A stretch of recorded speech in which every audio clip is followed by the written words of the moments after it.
Good morning. What's up, big boy? What's up? Whoa. I need more than that, Stephen A. You got more than that. Did you have fun? I know that was a lot of work. But I'm tired as hell, but I'm here. But was it fun? It was fun. My sister helped. My sister Carmen cooking for me. That was cooking for us. Shout out to Carmen. Well, the whole Twitter was teasing Mike Wilbon because he was eating every second that he was on the air, the whole bit.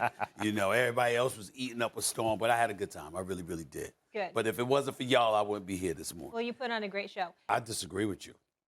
I think this is a must-win situation for the Tampa Bay Buccaneers, the way they've been nosediving. It's one thing to be 3-4. It's another thing to play the way that you've been playing and to have demoralization kick in the way that it's been kicking in. I'm looking at them right now. They don't seem to be a shell. They just seem to be a shell of themselves. Obviously, Brady's out. Murphy Bunting is out, along with all of these. I'm just looking at the list here. Davis, Gage, all these guys, Winfield Jr., all of these guys are out. That may be true, but the bottom line is there's no excuse to look as discombobulated and as apathetic at times as they have been. That's what's really, really been alarming. And we look at Tom Brady and the personal issues that have been going on with him that have reportedly been somewhat of a distraction. He doesn't seem to be like himself. I think everybody understands that. They understand to mind their damn business. You don't need to comment on it. Same here and all that stuff. We ain't trying to get into all of that. But what we're saying is we're looking at them on the football field.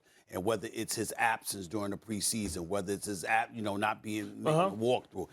I understand the Ravens are in a better division, and the Bengals are here. They're coming. I get all of that. The Bengals are here. They are coming. They made my top 5 list this week, and nobody could argue about that. We see what the Bengals are doing. The Giants should have been in that. No. I'm talking about a personality transplant. I'm talking about somebody that galvanizes you. I'm not just talking about being productive on the football field. I'm talking about having that kind of swag where you walk into a locker room and the attention that you bring. It can't all be about Mr. 45-year-old Tom Brady and TB12 and the fact that this is his swan song. It's got to be about something else. And that's what I'm thinking. And to a certain extent, that's what Antonio Brown was. Now, it came with a lot more antics. But if I'm Odell Beckham. Well, he was, no.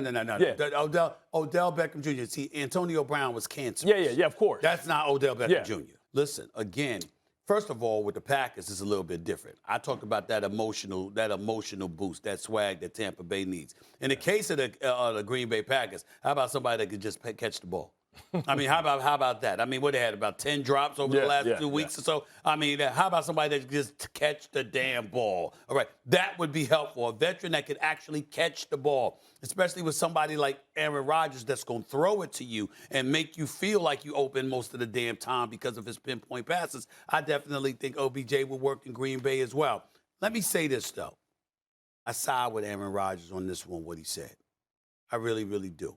He never mentioned anybody by name. Come on, man. He did it. He didn't, Bart. Oh, sure. He was talking about Randall Cobb. No. He didn't talk about anybody by name. He never mentioned anybody by name. There's an abundance of dudes that's messing up. And what he's saying is, listen, we got to play better. This is unacceptable. They've lost 3 in a row. All right, that's not something he's accustomed to. And then he said, I'm right here. What you going to say to him if you the Green Bay Packers? What you going to say based on how y'all have looked? You can't say anything to Aaron Rodgers. He could play better, too. No question about that. You could say that to him, but that's about all because his average, his subpar is better than most. Well, I'm going to say that is a fact. I'm going to say attitude reflect leadership, right? And we listen. No, listen, come on, man. I've been in these situations. Listen, he's a finger pointer, not a thumb pointer, outside off the field. Is Aaron Rodgers doing that? Is he doing something to bring guys together? Is he having Mondays at Aaron's where he brings everybody over? They sit around and learn about each other? So what you going to suggest next? That he barbecue as well? That he put on a hat in April and get behind? They need to get in TP and meditate. Excuse me. Let me tell you something, man. Let me tell you something. See, I am not high on what Aaron Rodgers has looked like over the last couple of years. Some of the quotes, the whole vaccination thing, the whole bit. I mean, you talk to people who have been his teammates. They accuse him of being a bit smug, a bit distant, whatever, not the ideal leader, whatever. The man has been in 5 NFC championship games. 5. He's got a Super Bowl championship. He does. He's got 5 NFC championship game appearances. 65% completion percentage throughout his career. Hold on. 460 touchdowns. And 96 interceptions. I mean, that's damn near a 5-to-1 turnover touchdown to interception ratio. What I'm saying is, how do you know that Aaron Rodgers doesn't do it for that reason. How do you know that Aaron Rodgers stays with the call because he's trying to go along to get along to show that he has faith in the coach? How about that? When him and Hackett had a great relationship before Hackett became the coach in Denver. You see Hackett raving about him. You see Aaron Rodgers raving about Hackett. I don't know why the hell he would rave about Hackett at this point in time, but that's a different subject for another day. I'm saying to you, we don't know that's the reason, right? Listen, at the end of the day, if I'm the quarterback and I hit you in the chest with a pass, I don't want to hear, well, let's work on where you like the ball. I hit you in your chest. What receiver do you know don't like the ball in their chest? A lot of people, depends on if it's out route. You want it up here. You don't want to hear because it gets on you. You got to catch it with your hands underneath. A lot of people like to catch it out in the front so they can run. When you're a postman, some guys they like that ball bounce to them. Some of those postmen like it thrown far and away to that far shoulder so you can turn them into that fadeaway. You should know better, Steven. What I'm saying is that the things that you point to, and this is a bigger problem that I have, and I think most people have when we see with professional athletes, all right, who I always support. Unless you mess up, then I got to call you on the carpet for it because I want you to do better, and I don't want you to repeat it down the line and ruin your career. I want you to get this bag. I don't root for dudes not to get their bag. I'm always root for dudes to get their bags. You know what I'm saying? I'll never have the greatest relationship with a guy, for example, like a DeMarcus Cousins. I believe DeMarcus Cousins should be in this league. I believe DeMarcus Cousins should be picked up by the Brooklyn Nets. I think somebody like him is exactly what they need, and I'm sick and tired of somebody like him getting like these minimal contracts or whatever. DeMarcus Cousins is not a minimal contract player. His brother can ball. He can ball, and he's a big body that a lot of teams could utilize, okay? I'm using that as an example to highlight the fact that when you are playing the game, there's certain things that you are, and then there's certain things that you need to do for you. Steve Nash saying we got to rediscover his love for the game. Kyrie Irving saying what he said. I'm like, you're not wrong. But Ben's got to do that. Ben doesn't, and you knew you wanted to play this year. You knew you wanted to make a contribution. You knew you wanted to return to all-star status, and you didn't play a single game last year.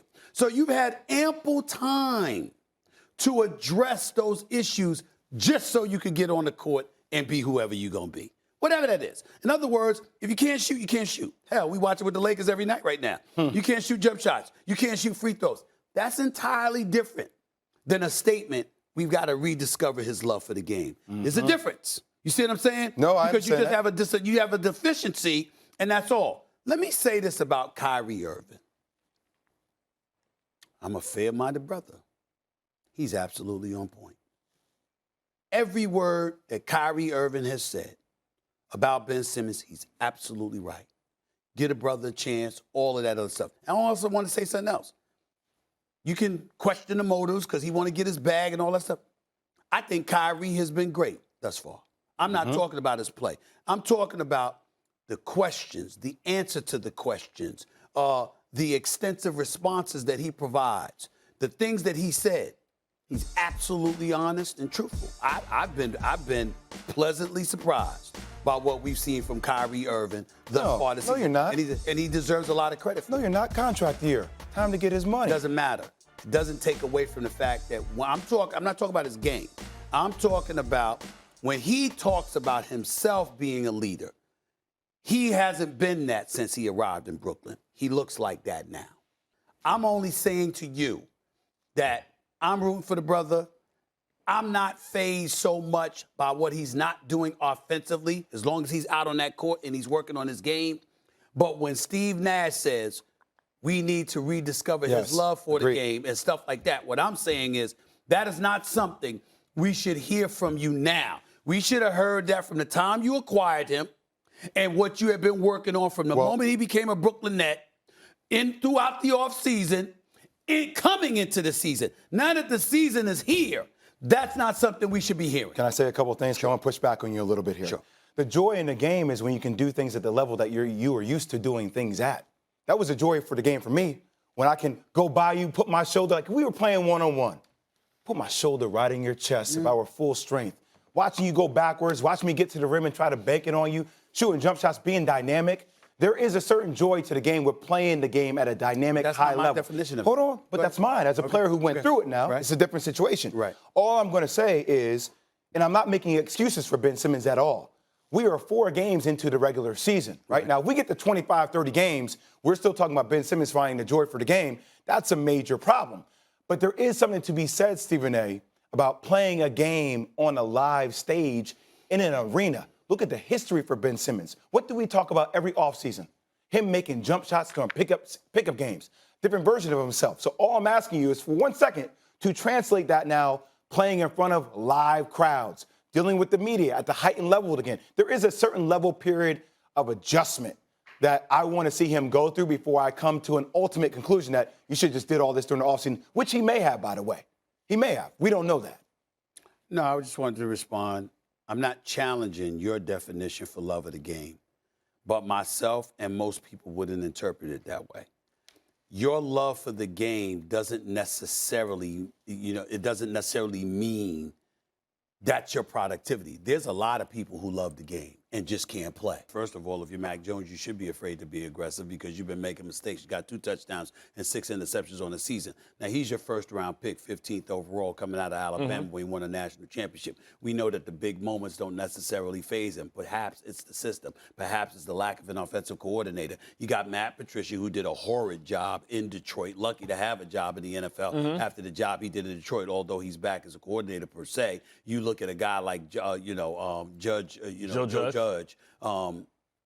Listen, the press conferences with the New York Giants were great.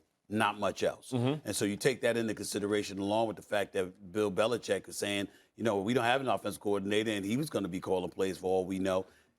Think about that absence of continuity, that absence of structure and what have you since Josh McDaniel walked away. And that's when you have to look at yourself. And so I look at Zappy and I say, yeah, I had a problem with Mac Jones being inserted and Zappy being pulled out and letting Mac Jones start against Chicago. But since you have already done that, now I'm like, I don't have a problem with it now because if this were last week when they were in the midst of a 2-game winning streak and the momentum seemed to be flowing with Zappy, I would not have made that change. But because you made that change and y'all got blitzed by the Chicago Bears, people, right? Then as far as I'm concerned, what difference does it make now? Just go back to your guy. If you have to bench him again, bench him again. You're letting him know, listen, we ain't going to tolerate the mistakes. Okay, and now he's struggling. You're absolutely right. There's no excuse for it to be close, and Zappy's got to be the guy. But because of all of the dysfunction that has sifted through the franchise in terms of Patricia, in terms of Judge, in terms of Belichick, and all of that stuff that was going on, along with Mac Jones getting hurt, suffering that high ankle sprain that knocked him out, which enabled Zappy to come in and ultimately lead them to victory in 2 consecutive games as a starter. Let's go. Then it's a different ball game. Let's also take this into consideration. The New England Patriots have 3 victories on the season. 3 victories. One was against the Pittsburgh Steelers. So 1 hour, right? Like, falls asleep specifically for 1 hour. Like, he got everything charged. This guy, he can't read the room. If I was a teammate of his and he was doing some high knees while I was trying to sleep, I would have tripped his ass. Like, I wish they would have hit some turbulence. Like, this dude needs... That's a long flight, though. Sometimes you got to get up He and needs stretch. to buy a clue. One of the things that I've said over the last few days is that the only good thing Russell Wilson has brought to Denver is Sierra. Yeah. And people thought I was exaggerating. She is a welcomed addition anywhere. Make no mistake about that. But that's about it. He looks bad. This offense looks horrible. It's dead last in the National Football League in points. Dead last. Dead last. And what is it? What's their record? 2 and 4? Yeah, 2 and 4. 2 and 4. 2 and 5. 2 and 5. Yeah, 2 and 5. In 7 games, they've scored 100 points. In 7 games. Offense is bad. And this is the rest of the schedule right here. You see that. I see a whole bunch of losses on there. It's a damn shame. And here's what you're missing. You're getting on him for talking about himself. That's not what I'm getting on him about. It's how you did it. See, they was asleep. Yeah. I'm working while they sleeping. I'm working while they were sleeping. No, they're asleep because of Russell Wilson, because he hasn't inspired them to stay awake. Yeah, man. And so when you talk about the Legion of Boom, let's be specific about their problem. Their problem with Russell Wilson wasn't that he was separate from the team. Their problem with Russell Wilson is that he was pacified. Yeah. He was protected. And I said this and I reported this. And I said report because obviously I have my opinions, but I get information. And when I got this information, because it was given to me by members on Seattle, I reported this. This is why the Seattle Seahawks were never the same when they lost that Super Bowl to the Patriots. If Russell Wilson had thrown an interception under normal circumstances, that would be different. Meaning that even in the Super Bowl, you know, you throw a pass over the middle, you get interception, that happens. Look at the plays that led up to them being at the half-yard line. It was beast mode. It was Marshawn Lynch. It was a catch. It was a run. This brother was tearing it up. Yep. And he got them down to the half. I mean, he had demoralized the New England Patriots. It was like you were not stopping beast mode from getting into that end zone and delivering another Super Bowl championship. And Pete Carroll and Darrell Bevell called the play for Russell Wilson because the belief was the organization wanted him to be the hero, the MVP, and not beast mode. And that is when Pete Carroll lost that team, because it was never the same after that. Now, they can deny it all they want to for public consumption. I know what I was told. I know it too. Okay, and you know it too. Am I lying? Am I lying what I reported? Am I lying? That's what they said, okay? No caps. Exactly. You gave it because you wanted Russell Wilson to be that guy. And Russell Wilson doesn't realize that's how he's viewed by everybody. Geno Smith is playing better than Russell Wilson. And Pete Carroll looks really, really good right now. Yeah. He looks like a coach that has been protecting Russell Wilson from himself all of these years. Pete Carroll looks great. Geno Smith looks great. Okay. Damn great. Yeah. And Russell Wilson looks bad. Brady, most definitely. Yeah. It's over. It's not to say that he can't resurrect the Tampa Bay Buccaneers, get them to the playoffs, contend for a Super Bowl, whatever. But it's over. Yeah. It's over for him. And we've never said that before. Even when he was struggling in New England, because we knew he was bereft of the requisite weapons necessary in order to win, and that was on Bill Belichick, who's making these personnel decisions. But we're looking at the Tampa Bay Buccaneers right now, and we look at how rattled Tom Brady appears. He's got a lot on his mind. And the fact of the matter is that he's done enough. At some point in time, it's about the 7 titles, you know, with the $375 million waiting for you in the broadcast booth. Yeah. That needs to be enough. It ain't like you wondering what the hell you're going to be doing. How many years is that contract? I believe it's 10. 10. Wow. I believe it's 10. I believe it's 10. So it's averaging like Solid 37. security right there. It's happening like 30. $37.5 million, okay? Nice. Inflation and the economy and everything like that ain't going to have no effect on Tom Brady. He's good, okay? So when you look at it from that perspective, there's no getting around the fact that you look at how he's playing, this is it. They're looking at him. They know, listen, they came to his defense. Yeah. All they had to say was, listen, it don't affect us. But they came to his defense. And that tells you they know what's going on with him, and it's something more than just football. And he deserves that respect and that deference. Yeah. We can take that because he's done so much for us. Because he Absolutely. has. And by the way, he's done, this is Tom Brady we talk about. Yeah. He's done something for all of us. Yeah. This Yeah. industry. For sure. What he mean, I want to look in the camera and say that. We all, people like him, people like LeBron and others, we owe them. Yeah. Because they, as great as they help are, us eat. as great as they are, Exactly. they don't have to give us Yeah. what they've given us in order for their legacies to be intact. Yeah. And they've given us, we owe Tom Brady that. Yeah. So I ain't Absolutely. wishing nothing bad on him. I'm just saying that it does look football, like yeah. it's time for him to focus on something other than Sunday afternoon football. Exactly. And when you look at Aaron Rodgers, you know that it's his teammates around him. At this point, he may not be the guy that wants to start over fresh. Right. And he's forced to start over fresh late in his career where he was about trying to get that second and third title so that he can be put in those same conversations with Drew Brees. Like, could you imagine what a shame it would be to have a talent like Aaron Rodgers walk away from the National Football League only with 1 Super Bowl. That's right. You know, it's almost blasphemous to think about how much talent he has, and he's been on good enough teams to be able to win titles. You could make the argument, it ain't going to happen. It's but not. Aaron Rodgers needs to relocate. He does. In the case of Brady, he needs to retire. All I want to do is caution everybody. Their 3 victories are against the Detroit Pistons, the Orlando Magic, and a Charlotte Hornets team without Bridges and without LaMelo Ball. And that game last night took overtime to beat them. So that, I'm just, let's pump the brakes a little bit and be cautiously optimistic. But I'm not going to say anything because I'm moving forward. I'm very proud of you. I'm just trying to move forward, you know. The pain in your soul watching you say this right now. Yeah, I mean, last year at this time you were saying, "We here, we here." I'm just, I wish I had that video right Oh, now. it's such a good video. They let me down. Listen. I tell you, I'm not. Listen, I love Wes. I know Wes and I go back over a quarter century. Man, we barely talk, man, because he has yet to grasp the fact that when it comes to the Knicks, I'm not. You know, y'all know this. I'm not joking. I've been a lifelong Knicks fan. I mean, any other thing you're talking about, even when my Yankees, as disgusted as I am with Hank and Allen, that sitcom in the Bronx and all of that, or the Pittsburgh Steelers and how they're looking like that, the Knicks are another thing. I'm not objective.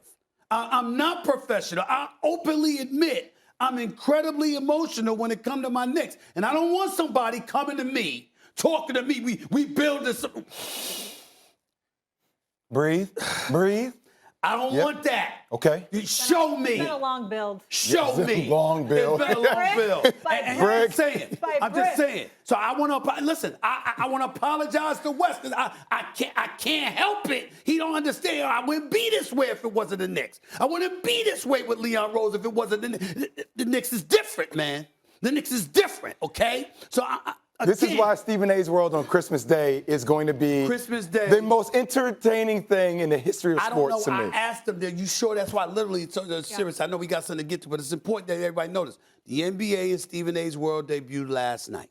When they told me on Christmas morning, the Knicks, and I was like, y'all really want to do that? I said, it's supposed to be Christmas and in a good mood, and they playing the Six and stuff like that. They said, Stephen, how can we not have you doing a Knicks game? And I like, be careful what you ask for. Sometimes we need a little Grinch. No. Be careful what you ask for. I'm not going to care that it's Christmas morning. That might be the best Christmas present for me. I'm just telling you. It's the Knicks, and I openly admit. Listen, Wes, my apologies. I can't help it. Because, he tried to bring sense to everything. Just patience. No! No! I'm not doing that. No! Okay? Because it's the Knicks. If he wasn't on the Knicks, I wouldn't be this way. But when it comes to the Knicks, it's just a different. It's just a different.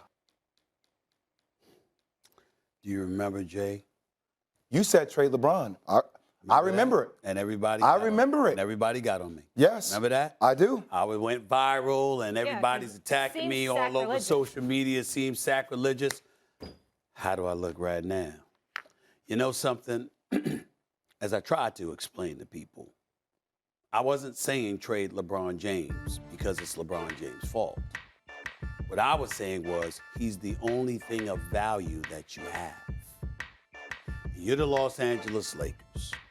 You're Jeannie Buss, who I adore, and all of us love Jeannie Buss, okay?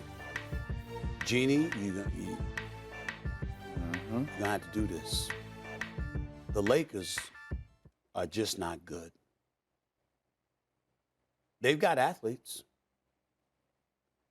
They can play some defense now. This is not about Darvin Ham. Plays are getting called. Dudes are open. They used to yell at Russell Westbrook, he with us. Now they say they with us. This is bad, man. Orlando is winless. This kid, Pablo Banchero, special. You got a future piece right there. You go to the turnstiles to watch that brother play. That young brother is something special, okay? Orlando got something to build on. Detroit, This kid Ivy, oh, I like this brother. Special. I like this brother. You remember I was complaining draft night. Yeah, we were talking about it. The Knicks, don't go down that road right now. Stay on this train, please. Please. Draft night, I wanted that brother. You know that. And even though I love Brunson, I wanted that brother Ivy now. Different type of. Remember I said that just like I wanted Halliburton instead of Obi because I knew they weren't going to use Obi because Randall was there. I'm going to let it go. Let it go. I'm going to let it go. Detroit got talent, okay? Just young. Sacramento, I don't know what to say, but I love that kid out of Iowa, Murray. I love him, Keegan Murray. I love that brother. He's special. He's going to be special too, okay? What do the Lakers have? You got a $47 million man that doesn't want to be in L.A. L.A. doesn't want him in there. And when I say L.A. doesn't want him, I'm not just talking about the Lakers. I'm talking about the citizens of L.A., where he's from. They don't even want him there. It is time we have a conversation about Anthony Davis. Anthony Davis is averaging 24 points and 9.5 rebounds, and I don't give a damn. He looks like he is disintegrating before our very eyes. No impact. None. Now, maybe it's because of the pieces around him or whatever, but it's the back 1 minute. It's just lethargy being very evident the next, whatever the case may be. I don't know how much value you could get for Anthony Davis because nobody would trust that he'd be available to play because he just always looks one play away from his season being over. That's what I mean when I'm bringing up the lethargy and what have you, okay? Rich Paul and Clutch, they can't help him. They can't even help him now. Nothing can help him. It's just that bad. So I would say to you, again, this is not a knock against LeBron. LeBron is LeBron. LeBron can go to a multitude of teams, and you put LeBron on 5 teams, 7 teams, maybe 10 teams, instant championship. What if LeBron was in Dallas? What if LeBron was in Golden State? What if LeBron was in Cleveland? Surrounded by shooters. What if LeBron was in Cleveland? Okay? What if LeBron was in Miami? What if LeBron was in Brooklyn? Yes, Brooklyn. What if LeBron, I'm looking at various teams. You put LeBron in there. Hell, they'd be a title contender if you put him in Minnesota. I'm just saying. Well, obviously, no, you'd have to give up something. You got to give up something. You got to give up stuff for him. What I'm saying to you is this.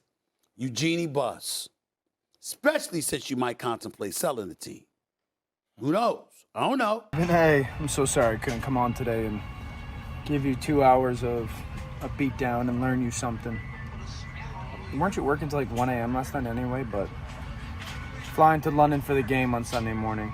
Jags, Broncos, ESPN+, but as much as I love coming on First Take and being right all the time against you, I gotta go to London. And somehow, I get to travel like you. What if he did some high knees? I love me some Dan Orlovsky. He's pathetic. So he in first class there, but if he was with his wife, they'd be in coach. Low class. It's just unbelievable, man. And then she never calls him on it. Never. Said he had 4 kids. Doesn't call him on it. Listen, put the kids in coach. Yeah. Put the kids, let them be headaches to everybody else. You know what I'm saying? You chilling first class. I see his sneaker game. His sneaker game is on top. Kendrick Perkins last night, just look to the back of the plane. Hey, shut up down there. You know what I'm saying? Do something like that. That's all you got to do. Please. I'm not writing that epitaph just yet. I got him alive. That defense is real. That running game is real. And we're still wondering about the New York Jets. I'm very pleased with what I'm saying. But you talking about that defense that got ran through by the Chicago Bears? It happens. Ran through. It happens every now and then. They probably didn't want to play. Okay. The bottom line is this, though. I don't think you can summarily dismiss New England just yet. They ain't going to win the division. But in terms of a wild card spot, you got the Jets. You look at Cleveland and Baltimore. You look at the South. You look at the Dolphins. They're not dead yet. I don't think they're going to life support, but they're not dead. Life support if they lose to the Jets. They're still alive. Thanks for watching ESPN on YouTube. For live streaming sports and premium content, subscribe to ESPN+.